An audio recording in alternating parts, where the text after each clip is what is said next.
Intel, the worst performing chip stock this year, with shares losing more than half their value. Intel hadn't properly prepared for this AI revolution. There are significant problems at this company. Pat Gelsinger stepping down as Intel CEO effective immediately. I don't think you can get somebody to buy it as an operating business. It's losing tons of money. What options are there really for Intel at this point? The situation over at Intel is insane. Intel stock skyrocketed in 2023, going up by 90% in a single year. But they've been having a terrible 2024, collapsing by almost 60% year to date, getting replaced by nvidia in the Dow Jones Industrial Average, and ousting their own CEO earlier this week. And now that Intel stock is trading at its lowest price in 11 years, there's really only one question left to ask. Is this the end for America's troubled chipmaker, or is Intel stock a no-brainer at these prices? Your time is valuable, so let's get right into it. First things first, I'm not here to hold you hostage. I'm making this video because Intel stock is trading at its lowest price in over a decade, with a price-to-sales ratio of just 1.7. For comparison, ARM is currently trading at a price-to-sales ratio of 42, and Intel's peers have a combined price-to-sales ratio of 17.4 on average. And different discounted cash flow models show Intel's fair value as being almost 7 times higher than their current stock price. But before we can decide if it's worth buying Intel stock at decade-low prices, we need to understand what's actually happening and if they can turn things around.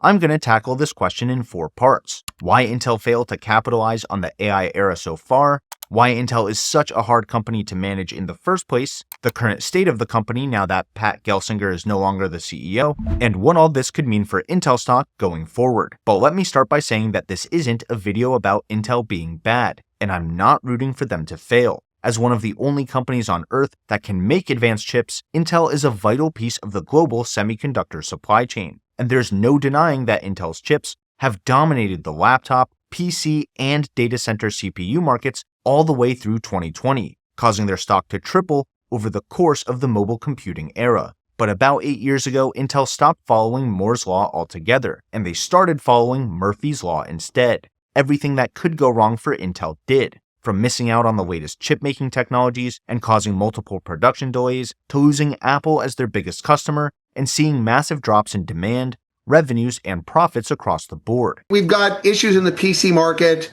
We've got a CPU channel that's stuffed full. In servers, their competitors still taking a good amount of share.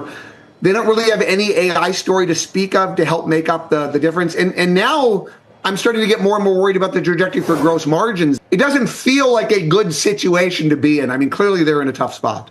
Intel is fighting for survival on all fronts, and right now they're losing badly. Let me show you just how bad things are going by looking through the numbers. At the end of 2021, Intel reported their highest quarterly and full-year revenues ever. They were beating analyst expectations on revenue, gross margins, and earnings per share, and their famously huge dividend was at all-time highs. Revenues were coming in at $19.5 billion for the quarter, with 55.4% gross margins, and over $1 in earnings per share. 21 was Intel's best year ever. But their latest earnings call happened on Halloween, and boy, was it scary. Their Q3 2024 revenue came in at $13.3 billion, which is 32% lower than at the end of 2021. There were actually 2 quarters all the way back in 2011 where Intel had higher revenues than they have today. Intel's gross margins came in at 18%, which is down a whopping 28 percentage points year over year and down 67% from their margins in 2021. And on top of that, they suspended their dividend entirely in August, and that's after slashing it by 2/3 back in 2022. And on top of all that, their earnings per share came in at a loss of $3.88 on a GAAP-adjusted basis, which is down by over 5,000% year over year. That makes 2024 Intel's worst year ever by far, and the year isn't even over yet. Speaking of which, last year I found out that dozens of online data brokers were selling my personal data. And if you've been getting lots of spam phone calls, texts, or emails lately, they might be selling yours too. That's why I joined Delete Me, the sponsor of this video. Delete Me is a hands-free subscription service that will remove your personal information from hundreds of online data brokers. You just sign up, enter your information, and let their experts get to work. They've reviewed over 41,000 listings for me so far, and they found over 100 data brokers with my personal information. After 7 days, you'll get a detailed privacy report showing everything they've done. I just got my 7th report, and Delete Me found hundreds of pieces of my information across 46 separate data brokers. Not just my name and address, but my mom's and my fiance's too. But here's the best part. They'll keep scanning these websites even after they remove my information. And I get my own privacy advisor if I want to talk to a real person and make a custom removal request. So if you care about your data and your family's privacy, you can get 20% off any consumer plan with my code SYMBOL20 by going to joindeleteme.com/symbol20 or by using my link in the description. And a big thank you to Delete Me for supporting the channel and for keeping my family's data safe. Alright, so what's actually making Intel stock crash so hard quarter after quarter? Well, in quarter 2, Intel announced a $10 billion cost reduction plan, which included 15,000 layoffs, suspending their dividend, and eliminating employee benefits ranging from free fruit, beverages, and fitness coaching, all the way to grounding the Intel Air Shuttle that flies between California, Arizona, and Oregon. According to Intel, the food and beverage benefits alone cost over $100 million per year. In response to this announcement, Intel stock saw its single worst day in 50 years, dropping by 26% after the news. Now, I know what Intel shareholders must be thinking. How is Intel supposed to make the world's most advanced chips without free snacks? Well, you can rest easy knowing that Intel actually resumed their free coffee and tea program in quarter 3. We are so back. Kidding aside, quarter 3 might have finally been that kitchen sink quarter that potential Intel investors have been waiting for. This slide is key to understanding whether Intel is a good investment today. Intel's earnings per share are so much lower this past quarter because they took a number of big one-time hits to their balance sheet in the form of manufacturing asset impairments, restructuring costs, goodwill impairments on Mobileye, and valuation allowances for deferring tax assets. Each of these say a lot about Intel's potential future, so let me walk you through them. Valuation allowances for deferred tax assets are when a company doesn't think it can realize the full value of the assets that they bought. Lowering the value of those assets on paper means that any taxes that got deferred on them need to be adjusted. So at a high level, Intel thinks that they'll make less money than they previously expected on some of their chip-making equipment. So they had to pay $10 billion to offset the taxes that they deferred on those assets. Goodwill impairments happen when the goodwill value of an acquisition is less than they expected. Goodwill covers things like brand names, intellectual property, proprietary data, code, and other intangible assets. So a goodwill impairment on Mobileye means that Intel thinks Mobileye will generate less cash flows from their intangible assets than previously expected. This could be due to any number of factors, but I suspect it's due to increased competition from things like Tesla's full self-driving software or NVIDIA's Drive platform, which are two companies I definitely wouldn't want to be competing with in any market. Either way, Intel owns close to 90% of Mobileye's shares, and those shares are down almost 60% year to date. Ouch. Restructuring charges are the costs of doing things like streamlining operations, reducing headcount, and cutting costs, except for the free coffee and tea, of course. These charges are a double whammy for investors because they're essentially extra costs for making bad business decisions in the first place. For example, no one would spend $2.8 billion restructuring a company that already has a functioning corporate structure. I saved the manufacturing asset impairment charges for last because they carry the most risk for shareholders, in my opinion. Impairment charges happen when the fair value of your assets are less than the costs recorded on the balance sheet, which happens when there's a decline in expected future cash flows from those assets. In Intel's case, the impairment was for parts of the Intel 7 process node, which are the labs, machines, and facilities that they use to make their 10-nanometer chips. On their earnings call, Pat Gelsinger basically said that they spent too much money on equipment that they can't use with ASML's most advanced EUV lithography machines. Here's what you need to know about Intel's history with EUV lithography. First, extreme ultraviolet lithography machines are the machines that etch those microscopic chip designs on silicon wafers. Without them, there would be almost no mobile chips, no advanced data center chips, and definitely no AI revolution. Each of these machines is the size of a small bus, has over 100,000 specialized parts, and costs around $200 million. and they're basically the pinnacle of humanity's achievements in science and engineering.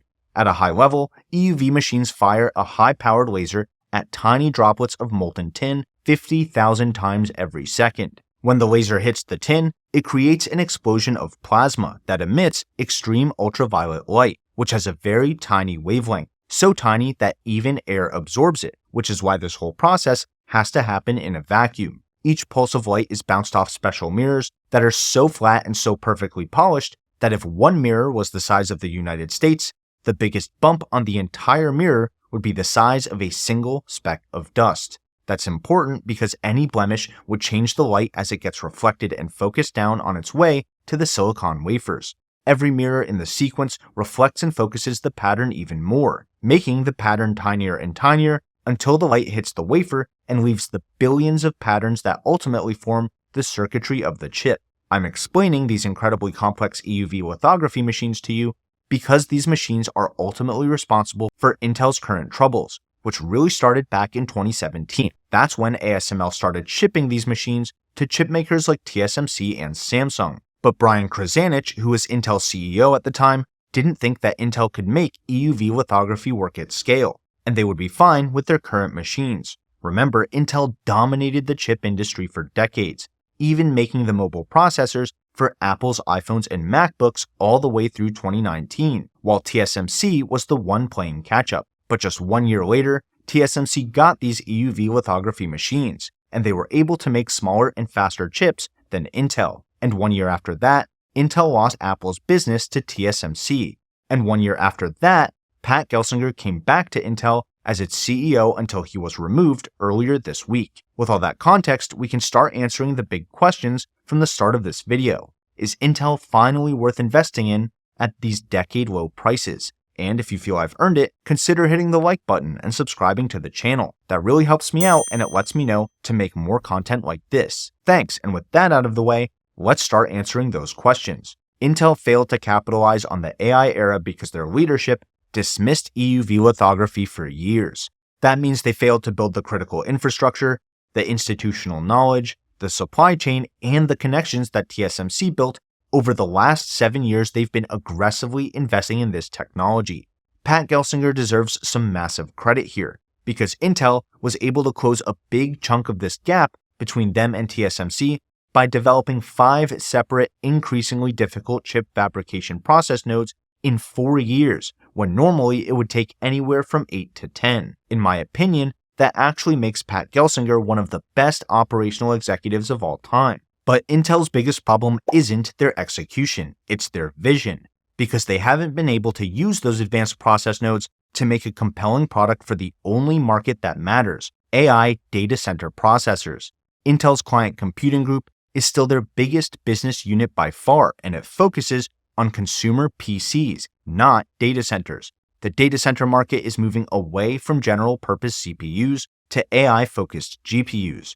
At the same time, the PC and mobile computing markets are increasingly moving away from the x86 architecture that Intel invented and towards ARM, which is much more power efficient. And one of the big reasons that Intel is struggling on so many fronts is because they have so many sides to their business in the first place, making Intel an incredibly hard company to manage. NVIDIA designs their own chips but doesn't build them. AMD and Apple design their own chips but don't build them. TSMC builds everyone's chips, but they don't design any for themselves. Intel has to compete with all of these hyper-focused companies on all fronts, and if they have an issue anywhere from design to delivery, the whole business suffers for it. And as a result, here's a fun fact. TSMC even builds some of Intel's most advanced chips today. Talk about a punch to the gut. Now that Pat Gelsinger is out, we have to wait and see who the new CEO will be, and understand their vision for Intel's future. Will Intel split its foundry and chip design businesses? Will they pivot their business to focus more on data centers